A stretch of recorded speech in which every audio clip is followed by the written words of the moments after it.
Hello, everyone. Thanks for joining us and welcome to session 7 of our What If series. Today, we're going to be talking about law enforcement closing the front door to mass incarceration. My name is Shavante Keaton, and I'm from the Pretrial Justice Institute, and I am joined by my colleague, Megan Guevara. Shortly, we will be joined by our guest, Dan House, who is the Chief of Police at North Carolina State University.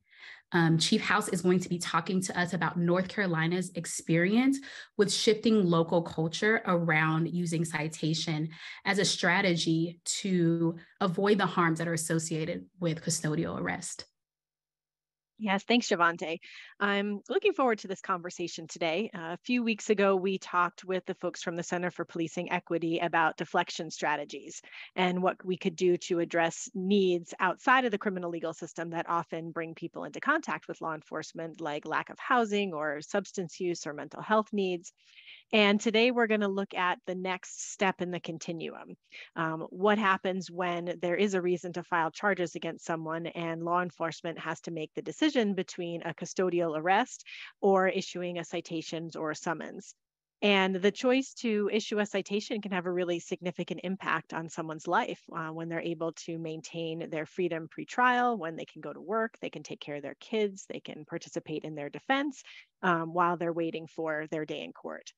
And of course, that avoids the harms of money bond and the likelihood that somebody would remain detained simply because they cannot afford to pay a bond and the other potential dangers of detention. So we're going to get today into a little bit more about what that process looked like in North Carolina. Absolutely. And what we know is that citation policies uphold the presumption of innocence and they reduce jail admissions, which are both critical to effective pretrial practice.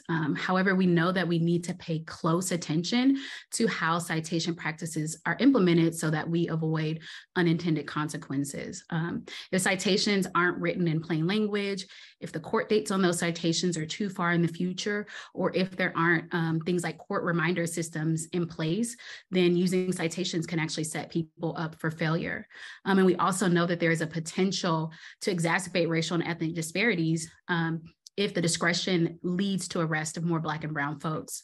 One of the other challenges we know to successful use of citations may be public sentiment. Over the past several decades, we know that the rates of custodial arrests have increased significantly.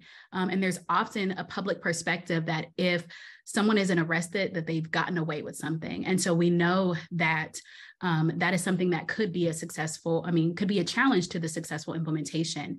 And so we would want to see that be used to uphold that presumption of innocence and to allow people to await their day in court in the community. Citation release policies assert that default to release during the pretrial period and liberty being that default should be what we uphold. And so that's what we're going to be jumping into today with our guest. Yeah, so much of what our What If series has been about, that what it would actually look like if we defaulted to liberty, if we upheld that presumption of innocence, how would that change our system? And I am excited to welcome our guest today, Chief Daniel House, who's the Chief of Police at North Carolina State University, and also the former president of the North Carolina Association of Chiefs of Police. So welcome, Chief House. Thank you so much for joining us. And I also want to make sure to give a shout out to the folks at the Criminal Justice Innovation Lab at the School of Government at the University of North Carolina at Chapel Hill. And their team has been working alongside the Chiefs Association on the citation project. And they just do a lot of really great work of innovating and researching and testing very practical reform strategies in criminal justice. And thank you for the work that you do, and we'll be sharing a lot of those reports in the chat box today. But Chief, I'd like to start with just the 10,000-foot overview of the citation project. Can you tell us what motivated the NCACP to get involved, and what were the goals and the impact that you saw with the project? Great, yeah. It's actually been quite a long journey. So we especially with the Chiefs Association, and I think probably the real trigger was back during Ferguson. That's when there seemed to be a real change in appetite in North Carolina. Not that there hadn't been institutional change prior to that, but that seemed, at least in my career, being the real turning point to where we started to really look at a couple of things. One, that, what exactly are we doing? What are some of the other barriers? Because we really saw that it was more than just a law enforcement issue. Yeah, we were on the front page maybe, but there was other parts of the criminal justice system that was preventing us from doing some of the things we do. So the Chiefs Association had worked for many years through different projects and programs like this to get there. And then, of course, once the President's Task Force on 21st Century Policing came out, we, at least in North Carolina, felt like that was a real good common sense document and a good map, if you will, for each jurisdiction to go by. So to the point where even the last two agencies, which I was police chief in, this one included, we actually sat down and looked at that task force report and married every bullet in that task force report to what we were doing and try to figure out where our gaps were and try to work towards, tightening those gaps. So I think that was kind of the sentiment in the Chiefs Association, is where we were trying to go to. How specifically we got involved in this project was Jesse Smith with the Criminal Justice Innovation Lab had reached out to the Chiefs Association talking about the possibility of a citation in lieu of arrest policy. And I think originally we said, we don't necessarily have any kind of issue with it, but then there was some talk among leaders in the criminal justice system that they were actually going to limit those criminal charges in which officers had discretion on making a custodial arrest or not. And that we had significant interest in that at that point, because there are just some situations, even though that, we're not necessarily really worried about what happens at the end of this criminal charge. There was a need to get that person out of that situation. And at least in North Carolina, the only way to do that is through custodial arrest. So we want to talk about, but what can we do to, figure out what those boundaries would be and how to get to that. So that's really how we got involved. And that's where I came on point with that. And we put together a team from the Chiefs Association to try to talk through those and what that would be. And it worked out to be just a very collaborative working environment with the Criminal Justice Innovation Lab. And we were able to look through, develop a model policy, because there's some challenges, as you can imagine, but come up with a model policy on how to do it and, what those parameters would be. Because at the same time, even though we may have those one-off situations where we felt as though somebody, again, at the end of the day, we're really worried that they're convicted of this crime. It's more that this is a situation that we have to stop before it continues and escalates. But minimize those few times when that happened and kind of set those off to the side. But other than that, have some common sense practices when it comes to citation in lieu of arrest. So we really worked hard, and what we based it on in North Carolina was the bail statute. So the bail statute in North Carolina is pretty specific. It says that if the person is a danger to themselves or others, they reasonably will not show up for court, or they're going to intimidate a witness. It's really the only three reasons why you would incarcerate somebody in North Carolina. At least that's what the law says. So we said that's real common sense guidelines to go with. Instead of looking at a new statute to change that, why don't we just use the bail statute as kind of the guidelines? And then the fourth one that we put in there is if there is that one-off situation where we really feel like, for whatever reason, somebody, did need to be incarcerated, we could do that, but it would be the rarity. One of the good examples in North Carolina that we had, actually from the western part of the state, where they tried to implement that you always do a citation and everything, was kind of like a trespassing, like begging situation where somebody was in a parking lot, they were begging, and what was happening is the officers would show up, give a citation, go away. Store owner would call back, person's there begging again, we stop by again, give them another citation, and this was just an ongoing thing. So we saw a need that, and again, that's when the public got upset, because that had become a problem. So we said, in those things where there was going to be a criminal or a continuing criminal situation, then in those cases, we would go ahead and make the arrest. Now, 9 times out of 10, you would get them to the magistrate's office, and the magistrate would actually turn them loose on either a secured or, an unsecured bond more times than not. But there is times when they were put in on a secured bond. So again, that was how do we mitigate that circumstance? So that's kind of how we got involved. But as we've been involved with the project, it's really helped us to see that, there's probably just a better way of doing business. Mm-hmm. So, if you just look at the time it takes a police officer to process an arrest as it takes for a police officer to process a citation, it's far less than half. So you're talking about a huge time savings. And at the end of the day, can we really say that they're going to be a danger to society? Are they going to not show up for court? Are they going to intimidate a witness? 1, probably not. 2, maybe. The third one, probably not as well. So it really comes down, are they going to show up for court? And that's where we can go ahead and look at what their failed to appear history looked like and make that decision based on that. So that's kind of how we got involved in where we were with it. Yeah. Thank you, Chief House. I think what stood out to me about just your sharing of the process of being a part of this project is really that there were multiple factors that kind of came into play as to why this would be a strategy or an approach to explore, right? Like Ferguson being a catalyst to really kind of shifting people's mindset about what you're doing in terms of your typical practices, right? Looking at data and saying, is there an alignment with what we're doing and what we're seeing, right? And then also looking at what the needs are and the law. So, it seems like it was a very calculated thought process to get there. And part of what we know, typically when there's change that is coming, right, there needs to be some sort of shift. And so this project is an example of how culture change was as essential, if not more essential, than policy in driving that local practice change. And so I'm just wondering, how did you and your colleagues go about changing the law enforcement culture around citation release?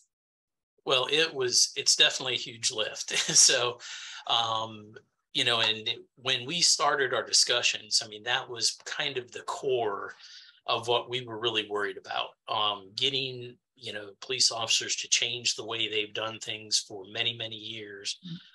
We knew was going to be a big lift, and how exactly to do that. Now, not maybe luckily, but one thing that did help us out with that is we started the project prior to COVID hitting, and then COVID came in. And by default, all the police departments, at least that I'm aware of in North Carolina, had shifted to a citation in lieu of arrest process, just because the jails weren't wanting to process the people or have them in there. Police officer didn't want suspects in their car unless they absolutely had to. So most police departments came up with a program that, if it's not, a critical need to go, or it's mandated by state law. We have several arrests, such as domestic violence, that are mandated by state law to be in a custodial arrest. Mm-hmm. So unless it was one of those situations, or it was, something where somebody's legitimately going to get hurt, if this isn't stopped and we detain somebody and process them as an arrestee. So that kind of became the policy in North Carolina. Now, that also caused problems for our project because it changed the whole paradigm. So, but that was one thing that we were really worried about, but it actually wound up being a relatively smooth shift. And we had a lot of people on board with doing that.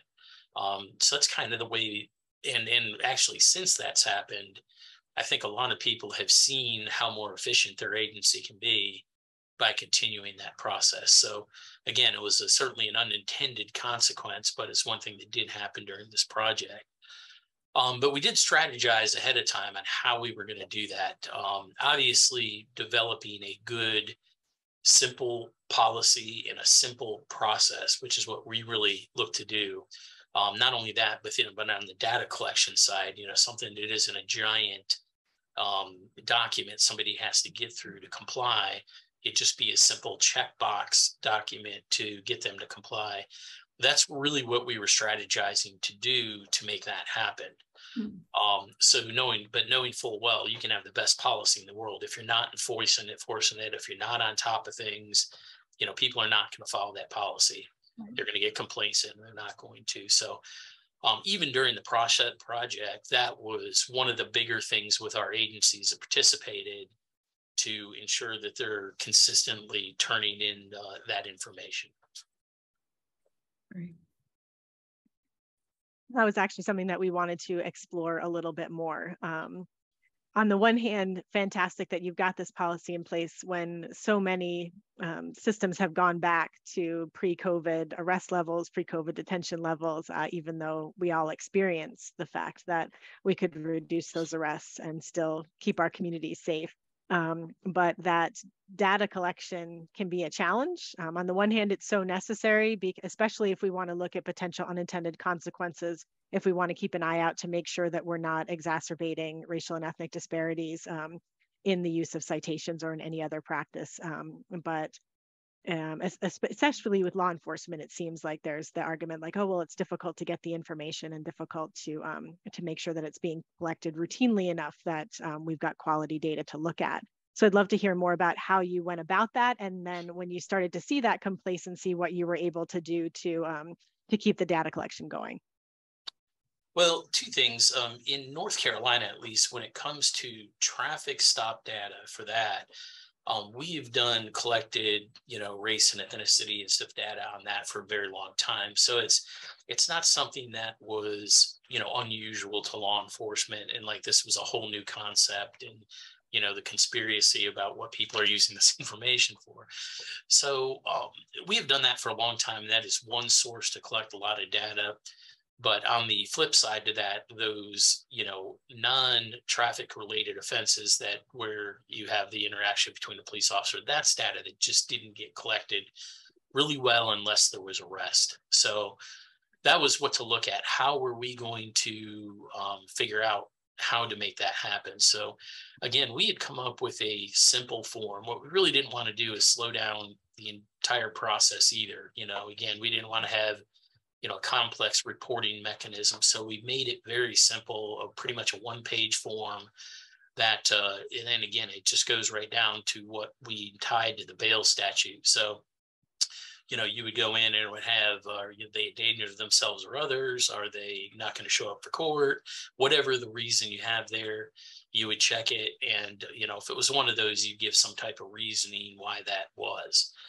So maybe it was he's had 25 failure to peers in the last 5 years. So that's probably a good reason to go ahead and make the custodial arrest. But if it didn't fit any one of those, and then of course the category at the bottom, it was going to be a continuing criminal situation. So where the discretion came in. So it was one of those. But if it wasn't all of those, the expectation is a citation was done. Well, there's one more category I forgot to mention. That's if it's required by state law. As I said, there's several crimes that are required by state law. Domestic criminal trespass, again, domestic violence, that type of thing, are required by state law to make a custodial arrest. So they would put these in those forms so that way we can see exactly what it was. So that's great data that we collect too, but kind of the difficult part on the other side in North Carolina, and I'm sure across the nation, we all have different records management systems and how we collect the data. Most of those are siloed.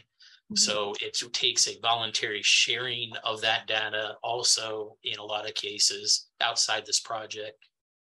The sheriff's office, they collect incarceration data, that type of thing. That's not connected in with what law enforcement did. So again, this was the criminal justice lab that did the heavy lift on this and the research, pulling those data points together and doing something with it. Certainly if we had a more nationwide standard way of doing that, it would make it a lot easier to connect those dots. I don't know if or when we'll ever get there, but that's one thing that would have certainly helped quite a bit. But again, the big challenge is the silo data and trying to get it out. And if it wasn't for the team that we had to pull that together and do it, and the willingness of the police chiefs in North Carolina to give this data, like I said, it's a bigger lift. So.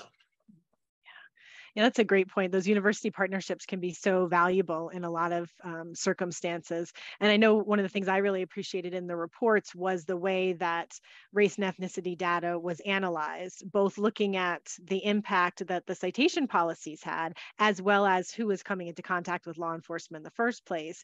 And that while there was no exacerbation of disparities in terms of who was getting cited and who was getting arrested, though there was some variation by community, there were disparities still in who was coming into contact in the first place. So the citation project didn't exacerbate, but also wasn't able to mitigate those disparities. And it points to other places where different types of interventions might be necessary.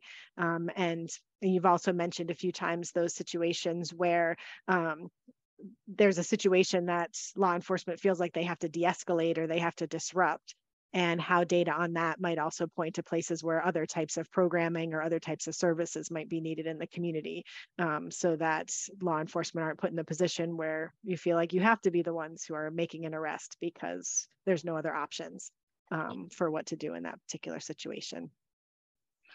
Yeah. And speaking of kind of your point, Megan, to different interventions, we know that citation release is just one strategy, right, to prevent unnecessary detention during the pretrial process. And so, Chief House, I just wonder, what other type of interventions would you like to see North Carolina in particular implement so that law enforcement doesn't need to be the default response? I think we've talked a little bit about what are those reasons, but I'd love to hear if there are other interventions that you'd like to see your state start to implement to be able to shift that from law enforcement response. Yeah, and I think a lot of that in the state has actually kind of come into fruition. So there was one thing, and I'll just give one example. It was a New Hanover County Sheriff's Office in Wilmington, North Carolina. They had put together what they call a jail navigator program.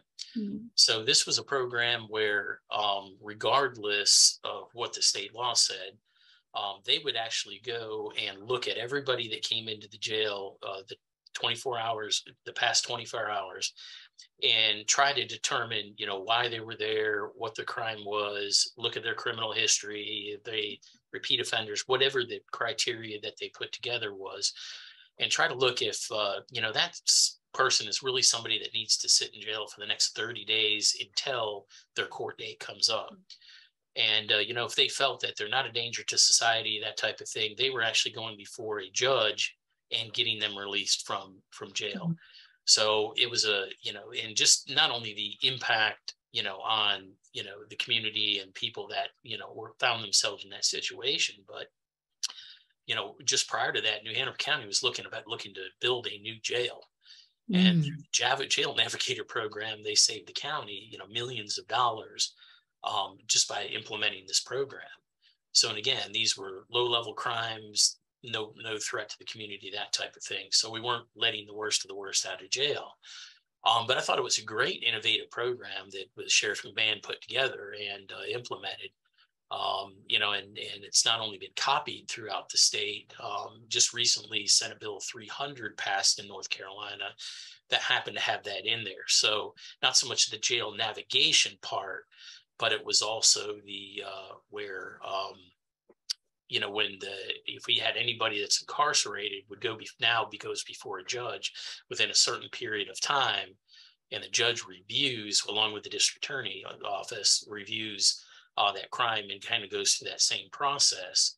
And if it's found to be that low level, so let's just say the citation project didn't work that day, and we had an officer decide to arrest somebody, maybe for a good legitimate reason, maybe not, and they got in the system. Now they have a second crack where the judge is going to look at it the next day and decide whether they need to be there or not and release them. So that was one of the, great programs that were put together in North Carolina, and it kind of went up, and this is one too. Some of the other programs that we've seen implemented around the state, here in Raleigh with the Raleigh Police Department, which we are right next to Raleigh. We're actually in the city of Raleigh, NC State is. And they came up with a program called Acorns, which again is for mental health. So when we run into somebody, it used to be in North Carolina, we've had two options. When we run into someone that's in mental health crisis, option one was put them in jail. Option two was to involuntarily commit them. But 9 times out of 10, there's much better options.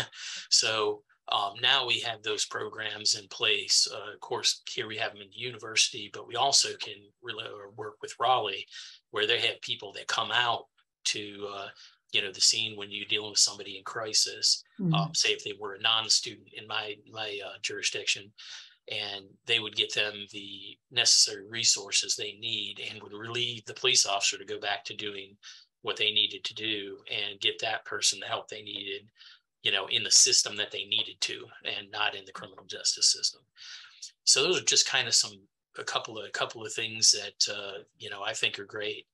Here in North Carolina, we have definitely kind of been a leader when it comes to everybody, kind of coming together. I'm a member of the Governor's Crime Commission, and, they're watching leaders from across the state, from every level, from schools, to, law enforcement, and other aspects, clergy, that type of thing that's on that, really working and seeing that this is a complete shared responsibility, and that we working together can, it really been successful in getting people the help they need, and not just dumping everybody in the criminal justice system. So, and I think everybody's taken a lot of effort in their own areas, which is hard to take a look in your own area and say you've done it wrong and to fix it.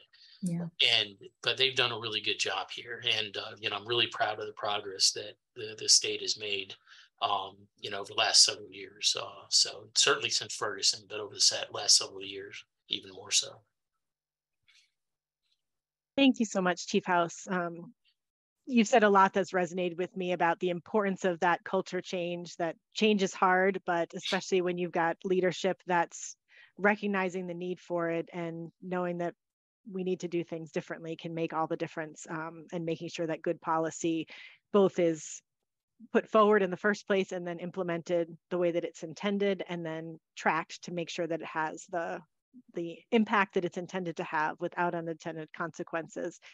And that, as wonderful as one intervention might be, if we have a hammer, we turn everything into a nail. So we have to make sure that there's that continuum of different types of programming so that we can see the challenges that folks are facing in the community, hopefully find a lot of different ways so that they don't need to enter the criminal legal system. But then if they do, what we can do to continue that default to liberty in as many circumstances as possible. I know we got a lot of questions in the chat box for people who are looking for links to the Jail Navigator program. So we'll make sure that we share more about that as well. And the government lab, the innovation lab at the School of Government, their website will share. They also have a lot of other resources on other types of programs they've been involved with. So we'll make sure we get all that information out to you as well. Absolutely. And so as we wrap up, I just want to give another thank you to Chief House for joining us and having this really important conversation around the role of law enforcement and talking about the Citation project in North Carolina. It's really been great to hear from your perspective how this project is really impacting your state and the folks who are in your state. And so to all of our folks who have joined us, thank you for joining us. As Wendy shared, we will be sending a follow-up email with links and the recording to this so that you can continue to explore both what's happening in North Carolina and beyond. And even though this is our last event of 2022, please be on the lookout for information about our next What If event that we'll be sharing in the new year. And we just want to also remind folks and put in a plug for our PJI Help Desk, which is still available. We recently launched it, and it's a place where we can support the field by offering pretrial guidance, hand-selected resources, practical tips for folks who are working in the field to advance pretrial justice. So again, thank you for joining us, and we look forward to seeing everyone in the new year at our next What If event. Thanks all. Thanks, Chief. Thanks, Shavante. Take care, everyone.